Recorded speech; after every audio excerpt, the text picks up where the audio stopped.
It was a crisp morning when Karen decided to escalate her antics again. This time, she had sued me for refusing to let her son use my car, claiming entitlement through the HOA.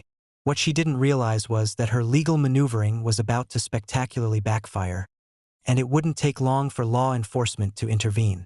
I first noticed activity when my security system flagged unusual traffic near the driveway. Karen had arrived with a group of HOA members, carrying legal documents and cameras, presumably hoping to intimidate me into compliance. She was waving papers and making phone calls, clearly convinced that her son was entitled to my property. I activated the ranch PA system. "Karen, this is private property. You are trespassing and harassing me and my family. Any further attempts to claim property unlawfully will be documented and result in immediate legal action." Karen ignored the warning, pacing near my garage while talking loudly about legal rights and entitlement through the HOA. She seemed unaware that my vehicle had advanced GPS tracking and security alerts, automatically notifying me and law enforcement of any unauthorized access attempts. Minutes later, deputies arrived, prompted by the HOA's own frantic 911 calls. Karen tried to argue that her son had a right to use my car, but the deputies quickly reviewed property deeds and verified that the car was entirely mine. Her claims dissolved under the weight of law and property rights. I calmly approached with my documents in hand, showing clear proof of ownership. "Ma'am," I said, "this is private property. You are trespassing and making false claims.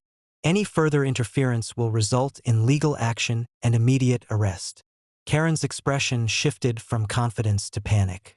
She had underestimated not only my legal preparation but also the efficiency of law enforcement in responding to her self-created crisis. Her repeated calls to 911 now appeared as harassment rather than legitimate complaints. Within moments, the deputies confirmed the situation and instructed Karen to leave the property. She continued to protest, but the arrival of additional officers made it clear that her actions had consequences. The deputies executed a formal warning and documented every movement, creating an airtight record for future legal proceedings. As the day progressed, Karen's continued antics resulted in her own arrest at her son's graduation ceremony.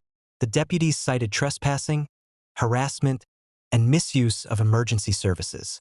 Her legal claims were invalid, and the courthouse confirmed the validity of my ownership over the vehicle.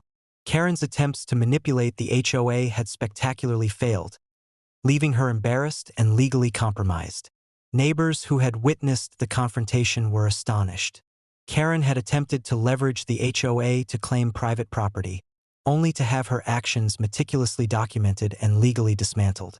By the end of the day, my vehicle remained untouched, my property secured, and Karen faced consequences that ensured she could not repeat her pattern of harassment. Karen had thought suing me over my car would force compliance.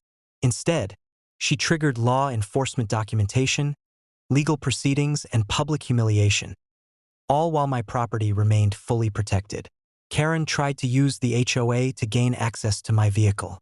Instead, she learned firsthand that rogue HOA members cannot interfere with private property without facing immediate legal and personal consequences.